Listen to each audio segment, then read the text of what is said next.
She was tied to a post for treason, but Apache smoke signals brought a storm of revenge. Before starting this story, I'd like to take a moment to ask for your help.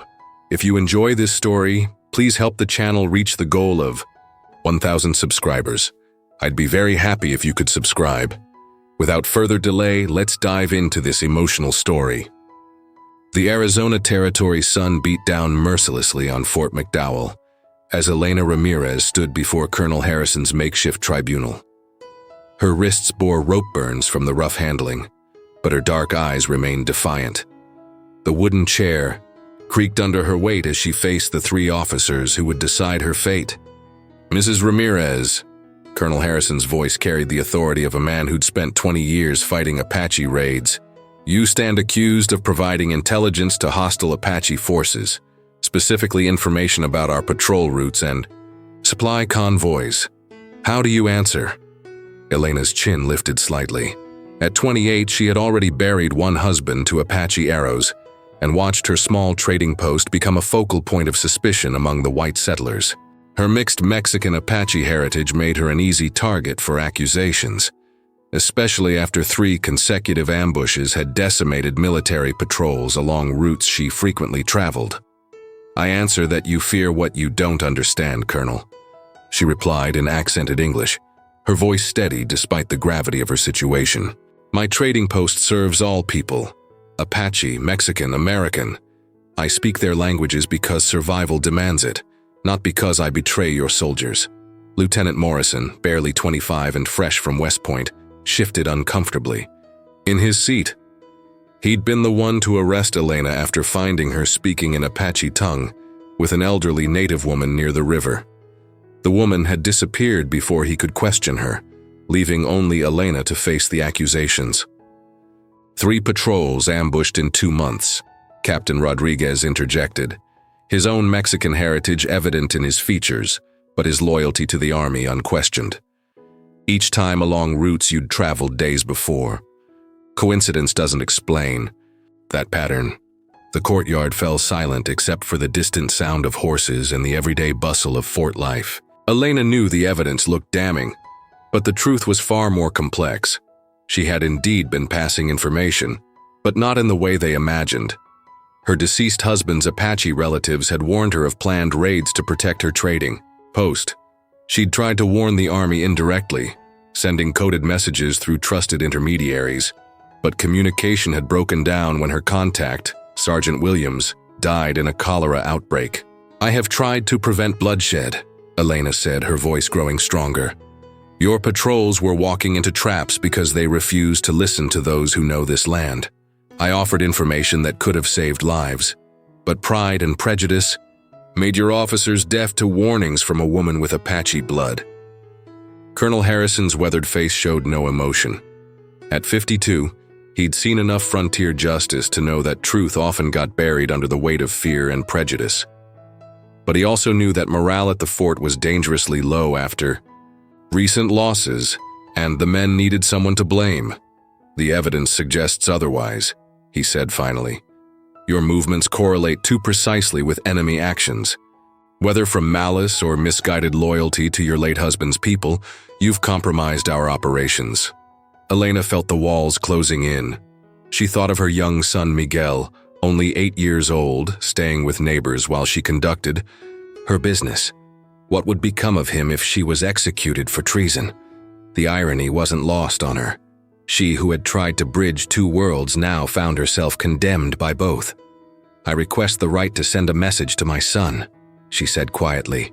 The first crack appearing in her composed facade, Colonel Harrison nodded grimly. "Granted. But make your peace quickly, Mrs. Ramirez. This tribunal finds you guilty of treason against the United States Army.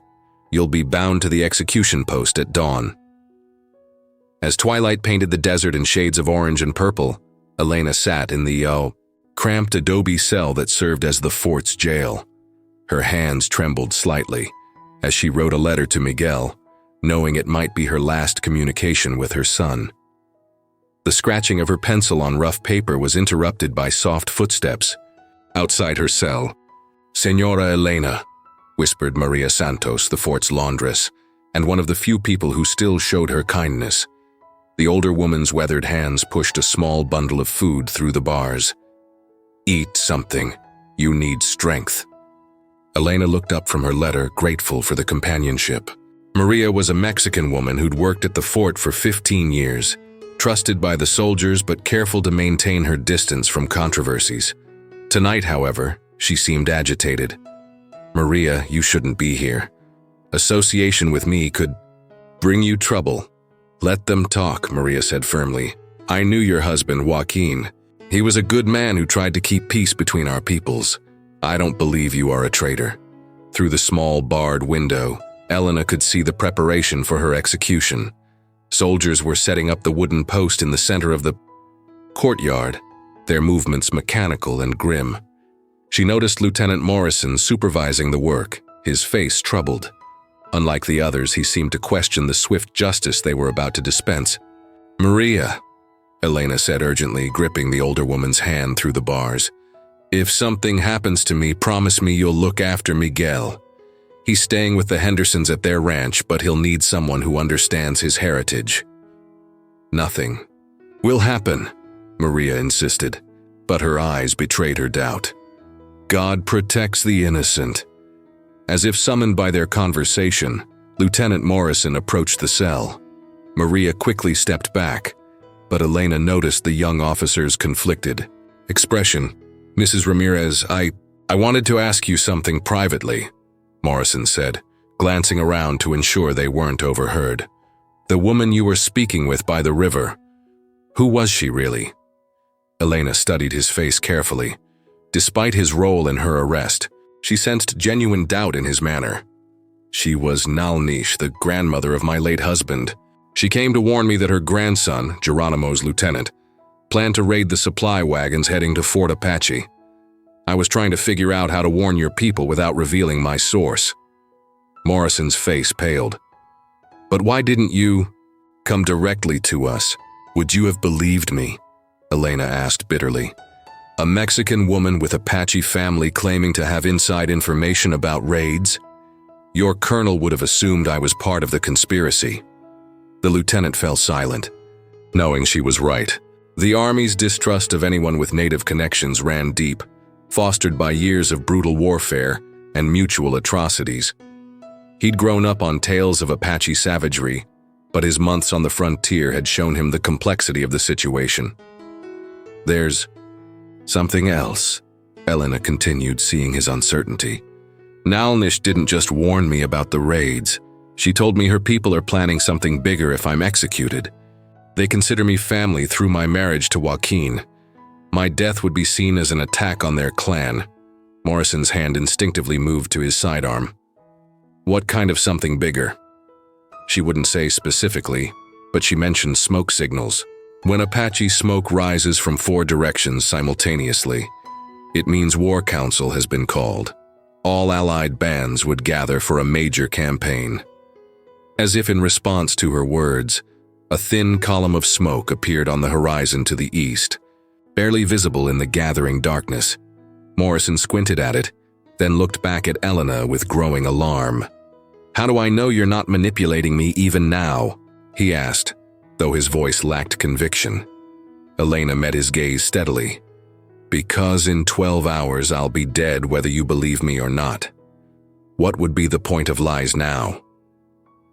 Through the night air came the distant sound of drums from the Apache camps beyond the fort's perimeter, a rhythmic beating that seemed to echo Elena's own heartbeat as she faced her final hours. The pre-dawn air carried an unusual chill as guards escorted Elena from her cell to the execution post in the center of Fort McDowell's courtyard. Her hands were bound behind her back, but she walked with dignity, her head held high despite the gravity of her situation. The assembled soldiers formed a grim circle around the wooden post, their faces reflecting the mixed emotions of men who questioned the justice they were about to witness. Colonel Harrison stood rigid in his dress uniform, his weathered features betraying nothing of his inner turmoil. Behind him, Lieutenant Morrison shifted nervously, his eyes scanning the horizon where 3 more columns of smoke had appeared during the night, joining the first one Elena had predicted. The 4 smoke signals formed a perfect cross pattern around the fort, exactly as she had described. "Colonel," Morrison approached his superior officer urgently. "Perhaps we should reconsider." "The decision has been made, Lieutenant." Harrison cut him off sharply. "Military discipline demands consistency in judgment." Elena was tied to the rough wooden post, the ropes cutting into her wrists. As the soldiers prepared for the execution, she closed her eyes and thought of Miguel, hoping he would remember her love rather than the circumstances of her death. The desert around them seemed unusually quiet, as if the very land held its breath. Captain Rodriguez stepped forward with the formal charges. "Elena Ramirez, you have been found guilty of treason against the United States Army. Your sentence is death by firing squad. Do you have any final words?" Elena opened her eyes and looked directly at Colonel Harrison. "My words are for my son. Remember that you carry the blood of 3 peoples, Mexican, Apache, and now American, through the land that will raise you. Use that heritage to build bridges, not walls." She paused, then addressed the assembled soldiers. "And for you, Colonel Harrison, I say this. The smoke signals you see are not just warnings. They are promises. My death will not bring peace to this fort." As if summoned by her words, a lone Apache warrior appeared on the ridge overlooking the fort. Then another. Within minutes, dozens of armed figures lined the surrounding hills, their presence a silent testimony to Elena's connections within the native community. The soldiers shifted uneasily, hands moving instinctively to their weapons. "Colonel," Sergeant Williams' replacement called out, pointing to the east. "Riders approaching fast." A cloud of dust marked the approach of a large party of horsemen. As they drew closer, the soldiers could make out Apache warriors in full war paint, their horses decorated for battle. At their head rode a figure Elena recognized immediately, Nalnish's grandson, Cochise's son, leading what appeared to be a war party of significant size. "Hold your positions," Harrison commanded, but his voice carried less conviction than before. The tactical situation had shifted dramatically. The fort, designed to withstand small raiding parties, was now surrounded by what appeared to be a coordinated Apache force numbering in the hundreds. Lieutenant Morrison approached the colonel. Again, his young face tense with urgency. "Sir, we're outnumbered at least 3-1. If we proceed with the execution, they'll attack immediately. We could be looking at a massacre." Elena watched the drama unfold with grim satisfaction. She had not lied about Apache customs regarding family honor. Her marriage to Joaquin had made her part of their extended clan structure, and her execution would be seen as an unprovoked attack, requiring retaliation. "You still have a choice, Colonel," she called out, her voice carrying clearly in the morning air. "Release me and they will withdraw. My influence with them could still serve your purposes, but only if I live to use it." Harrison's jaw tightened as he surveyed the tactical nightmare developing around his fort. His military training told him never to negotiate under threat, but his experience as a frontier commander warned him that rigid adherence to principle could cost every life under his command. The sound of war cries echoed from the surrounding hills as more Apache warriors appeared, their numbers growing by the minute. The smoke signals had indeed brought a storm of revenge, just as Elena had predicted. The colonel's hand moved to his sidearm as he weighed duty against survival, pride against pragmatism.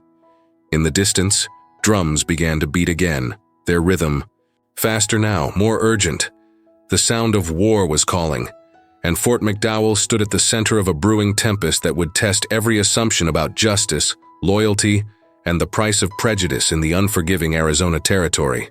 Before continuing with the story, I'd like to take a moment to ask for your help. If you're enjoying this story, please help the channel reach the goal of 1,000 subscribers. I'd truly appreciate it if you could subscribe. Now, back to the story. The standoff stretched into its second hour as the sun climbed higher over Fort McDowell, casting harsh shadows across the courtyard where Elena remained tied to the execution post.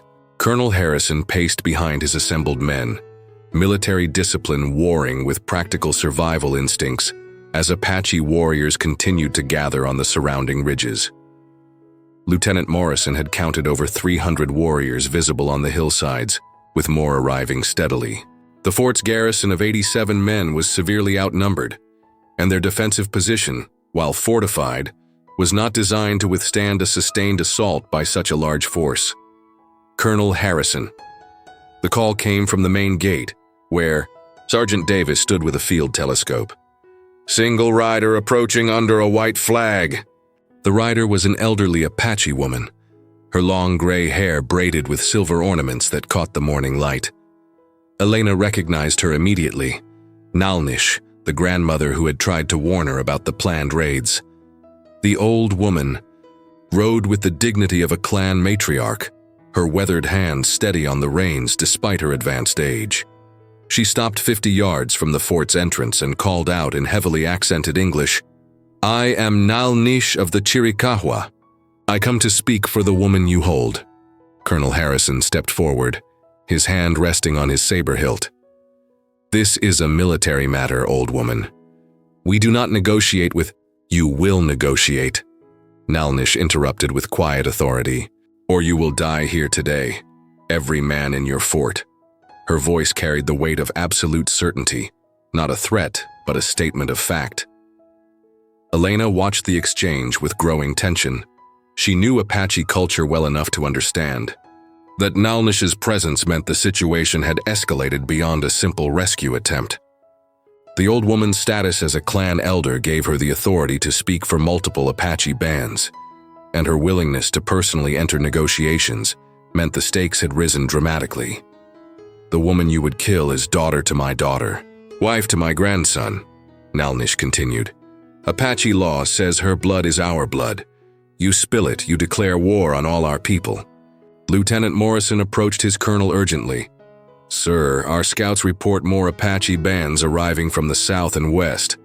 This isn't just a local response. They've called in warriors from across the territory." Harrison's face remained impassive, but Elena could see the calculation in his eyes. A career military man, he understood the mathematics of warfare. Even if the fort could withstand an initial assault, a prolonged siege would be disastrous. Their supplies were limited and relief forces were weeks away. "What do you propose, old woman?" Harrison called out finally. Nalnish's weathered face showed a slight smile. "Release Elena Ramirez. She returns to her people. Your soldiers remain, safe in their fort. Honor is satisfied for both sides." "And the raids on our supply convoys? The attacks on settlers?" "Elena speaks truth to you about raids," Nalnish replied. "She tried to warn your people, save your soldiers. You were too proud to listen to Mexican woman with Apache family. Now, you pay price for that pride." Elena felt a surge of vindication mixed with fear. The old woman was confirming everything she had tried to tell the tribunal, but she also knew that Apache patience was not unlimited. The warriors on the surrounding hills would not wait indefinitely for a peaceful resolution. Captain Rodriguez stepped closer to Colonel Harrison, speaking in low, urgent tones. "Sir, we've confirmed the smoke signals were genuine Apache war communications, 4 different bands responding to the call. If we execute her now, we're looking at a coordinated uprising across the entire territorial region." Harrison's jaw worked silently as he weighed his options. Military protocol demanded he maintain his authority and complete the execution as ordered by the tribunal.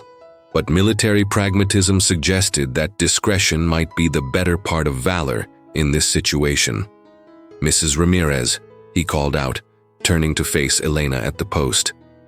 "If I were to consider clemency, what assurance do I have that you won't simply continue passing information to hostile forces?" Elena lifted her head, meeting his gaze steadily. "Colonel, I give you my word that I will establish proper communication, channels between the Army and Apache leaders who are willing to negotiate. My trading post can serve as neutral ground for discussions, but this offer dies with me if you proceed with the execution." The sound of rifles being readied echoed from the hillsides as Apache warriors responded to some unseen signal. The morning air grew thick with tension as both sides prepared for what could become a devastating battle. Nalnish raised her hand, and the sound of weapons ceased. "Choose now, soldier chief. Peace or war. There will be no third chance." The ropes fell away from Elena's wrists as Lieutenant Morrison cut her bonds, his young face reflecting the relief of a man who had just stepped back from an abyss. "Colonel." Harrison stood nearby, his military bearing intact despite the concession he had just made to Apache demands. "This decision goes against every principle of military justice," Harrison said quietly, as Elena rubbed circulation back into her hands. "But frontier survival sometimes requires compromising with principles." Elena nodded, understanding the weight of his choice. "Colonel, I give you my word that this compromise will serve both our peoples better than my death would have." Around them, the tension began to ease as Apache warriors on the surrounding ridges lowered their weapons. Nalnish rode closer to the fort's entrance, her weathered face showing satisfaction at the peaceful resolution. The old woman's diplomatic skills had prevented what could have been a catastrophic battle. "There is much to discuss," Nalnish called, out to Harrison. "Elena will be bridge between our peoples, as her husband Joaquin was before his death. But first, trust must be rebuilt." Over the following weeks, Elena's trading post became the unlikely center of a new form of frontier diplomacy. Her knowledge of Apache customs and language, combined with her understanding of army operations, allowed her to facilitate communications that had been impossible before. The first breakthrough came when she arranged a meeting between Colonel Harrison and two Apache band leaders who had been conducting the raids on supply convoys. The Apache revealed that their attacks had been defensive responses to army patrols entering sacred burial grounds. With Elena translating and mediating, both sides reached an agreement to establish clearly marked neutral zones. Lieutenant Morrison, whose doubt had ultimately helped save Elena's life, became her primary military contact. His youth and willingness to learn Apache customs made him an effective liaison officer. During one particularly successful negotiation, he confided to Elena, "I almost made the worst mistake of my military career by arresting you. I'm grateful the colonel chose mercy over rigid justice." Elena smiled as she watched him practice basics Apache phrases with one of Nalnish's young relatives. "Rigid justice without understanding is just another form of violence, Lieutenant. You learned that lesson early. Many never do." The transformation wasn't immediate or complete. Prejudice and mistrust ran deep on both sides, fostered by years of violence and mutual atrocities. But Elena's near execution had created a dramatic moment that forced both communities to confront the consequences of their assumptions. Captain Rodriguez proved particularly valuable in this process. His Mexican heritage and military loyalty gave him credibility with both American soldiers and the mixed Mexican Apache families in the region. Together with Elena, he developed protocols for handling disputes that might previously have escalated to violence. 6 months after her scheduled execution, Elena received an unexpected visitor at her trading post. Miguel, now 9 years old and taller than she remembered, ran into her arms with the enthusiasm of a child who had thought he might never see his mother again. "Mama, Senor Henderson told me you were a hero," Miguel said in Spanish, his young face serious. "He said you stopped a war." Elena hugged him tightly, breathing in the familiar scent of his hair. "No, mijo, I didn't stop a war. We all chose not to start one. That's different, and much harder." That evening, as she tucked Miguel into bed in their small room behind the trading post, he asked her about the Apache side of his heritage. Elena realized that her son represented the future she had been trying to build, a generation that could bridge the divides that had nearly destroyed their community. "Your Apache great-grandmother Nalnish saved my life," she told him. "Your Mexican grandfather fought for independence from Spain. Your father worked to keep peace between peoples who feared each other.